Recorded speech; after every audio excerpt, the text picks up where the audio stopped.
दोस्तों राधे राधे। अब इस समय आ गया है कि मौसम सुहाना सा है, पानी गिर रहा है और ऐसे में हम अपने घर में फूलों का तो ढेर लगा के लगाते हैं, बहुत फूल लगाते हैं। तो हम आज गुलाब की कलम कैसे लगाते हैं, गुलाब की कलम लगाएंगे दोस्तों। और आप भी बिल्कुल गुलाब की कलम इस तरह से लगाएंगे, बिल्कुल गोबर लगा के। गोबर से तो बहुत जल्दी कलम आपकी लगेगी और पूरी बिल्कुल 100% सक्सेस होगी। आप इस तरह से यदि आप हम तो अब गुलाब की कलम भी करते हैं, तो जो भी टुकड़े निकलते हैं उनको फिर से लगा देते हैं। तो ऐसे यदि आपके पास नहीं है, मार्केट से भी लाते हैं, या कि आस पास आपके किसी के पास भी अगर गुलाब लगा है तो उसकी कटिंग आप ला के अपने घर में बड़ी आसानी से लगा लीजिए। तो मैं आपको सारी जानकारी दूंगी कि कैसे हम गुलाब की कटिंग लगाते हैं। तो इस तरह से हम छोटे छोटे टुकड़े में गुलाब की डंडी ले लिए हैं, काट लिए हैं और इनको हम छोटे छोटे टुकड़ों में काटते हैं। दोस्तों हम इनको ऐसे रखते हैं कि बिल्कुल ये सीधे रखे रहें, नीचे का भाग नीचे और ऊपर का भाग ऊपर। हम इस समय पर चाहे जितनी भी छोटी, जितनी भी जैसे भी लगा देंगे ना, सारे हमारे सक्सेस होंगे, सभी लग जाएंगे। तो हम बिल्कुल छोटे से छोटे टुकड़े भी लगा देंगे और बड़े से बड़े भी। आप यदि लेते हैं तो पेंसिल के आकार का लीजिए। 6 से 8 इंच तक का लगा सकते हैं आप, 6 इंच तक का लगा सकते हैं और छोटे भी लगा सकते हैं, पतले से पतले भी लगा सकते हैं। इस समय तो सभी लग जाएंगे। तो मैं आपको सारी जानकारी दूंगी दोस्तों कि हम कैसे गुलाब लगाएं और बड़ी आसानी से हमारे घर में गुलाब बिल्कुल तैयार हो जाएं और फूल, बहुत सारे फूल निकलें। वैसे भी जब भी गुलाब आप लगाएं तो देखते हैं आपके कितना अच्छा लगता है जब इसका फूल जब फूले। लेकिन इसमें हमें क्या क्या डालना होता है, इसमें क्या क्या ध्यान देना होता है, मैं ये भी आपको जानकारी दूंगी दोस्तों।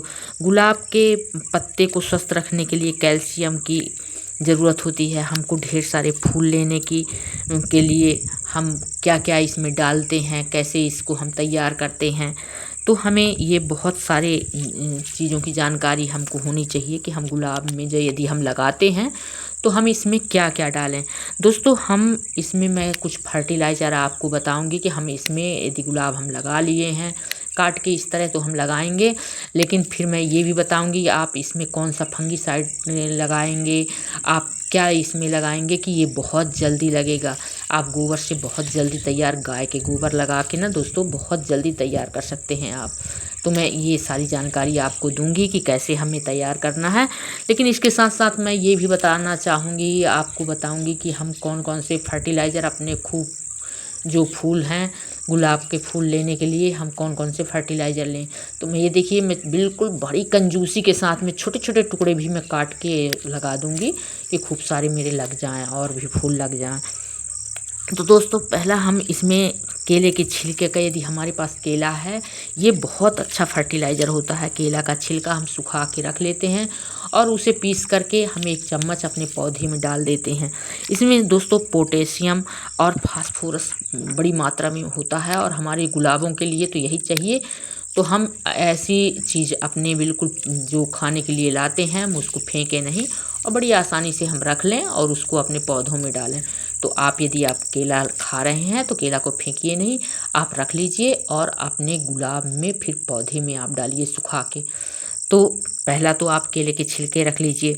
दूसरा दोस्तों, आप चाय डेली पीते हैं, आप चाय बिल्कुल, चाय की पत्ती आप निकाल के उसका दूध जो रहता है उसको हटा दीजिए, बिल्कुल धुल के, साफ़ धुल के और सुखा के रख लीजिए एक डिब्बे में। तो हमारे गुलाब के पौधे के लिए चाय पत्ती तो बहुत बहुत ही फायदेमंद होती है। एक ये जैविक खाद की तरह होती है, इसमें नाइट्रोजन होता है दोस्तों, बहुत मात्रा में नाइट्रोजन होता है जो हमारे पौधे के लिए विकास का बहुत तेज़ी से ग्रो करता है हमारा पौधा और हमारे पौधे के लिए बहुत फ़ायदेमंद होता है। ये देखिए मैं अब एलोवेरा ले रही हूँ। एलोवेरा मैंने सब पूरे बिल्कुल डंडी काट काट के रख ली है और इस तरह से मैं एलोवेरा इसमें लगा दूँगी। तो सारे ये, क्योंकि ये रूट के लिए है, आपके पास और कुछ है तो आप लगा सकते हैं, लेकिन एलोवेरा यदि ताज़ा एलोवेरा आपके पास है तो इस तरह से आप ये लगा दीजिए नीचे। तो बिल्कुल बहुत जल्दी तेज़ी से ये ग्रो करता है क्योंकि ये रूट निकालने में बड़ी मदद करता है। आप इसको नीचे लगा दीजिए और फिर इसको मिट्टी में गड़ा दीजिए। मैं मिट्टी बिल्कुल बड़ी सरल और आसानी, गोबर का जो खाद होता है, पुराना गोबर का खाद, और ये अपने गार्डन की जो मिट्टी होती है, मैं वही मिट्टी ली हूँ, और गार्डन की जो गोबर की खाद होती है, मैं वो उसमें थोड़ा सा 50% गोबर की खाद और 50% अपने मिट्टी जो रहती है वही मिट्टी मैंने ले लिया है। और ये देखिए मेरी जो छन्नी है ये टूटी हुई पड़ी थी, इन्हीं में मैं लगा दूँगी, इसी में ग्रो करूँगी। तो इस तरह से मैं लगा लगा के, क्योंकि कुछ फेंका ना जाए हमारे यहाँ का। अब ये देखिए मैं ये सबसे ज़्यादा गोबर का जो है ना, मैं इसको लगा दूँगी। इसको क्यों लगाते हैं, इसी बहुत जल्दी इससे ग्रो करता है। हम जिसमें भी लगा देते हैं ना, एक तरह से ये फंगीसाइड का काम करता है। कोई भी कीटाणु अटैक नहीं करेंगे और हमारा पौधा बिल्कुल 100% सक्सेस होगा। और ये इसमें हम जहाँ से कटिंग किए हैं ना, वहाँ लगा देंगे इसको, थोड़ा थोड़ा गोबर, बिल्कुल ज़रा ज़रा सा। तो उसमें कोई मक्खी, कोई कीटाणु कुछ भी इसमें अटैक नहीं करेगा, और बहुत अच्छी तरह से हमारा यहाँ से रूट बिल्कुल आएगा और बहुत अच्छी हमारा पौधा तैयार हो जाएगा।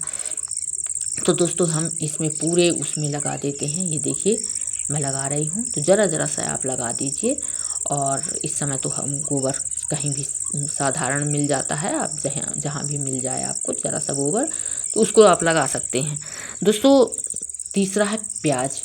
प्याज बहुत ही काम की चीज़ होती है। प्याज के छिलके हम अब जब खाते हैं, खाना खाते हैं, डेली हमारे किचन में ज़रूरत में इस्तेमाल होता है, तो उस प्याज के छिलके को हम फेंकें नहीं। वो एक कचड़ा भी हमारे लिए बहुत काम की चीज़ है।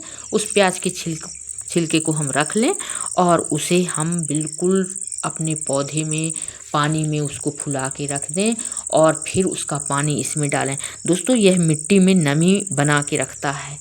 यदि हम प्याज के छिलके को डालते हैं तो हमेशा नमी, और यदि पौधा सूख रहा होता है तो प्याज का छिलका का पानी जो हम डालते हैं ना, बहुत तेज़ी से उसके जड़ में जो भी फंगीसाइड लगा होगा या कि सूख रहा होगा, तो वो बिल्कुल आपका पौधा हरा भरा हो जाएगा और सूखना बंद हो जाएगा।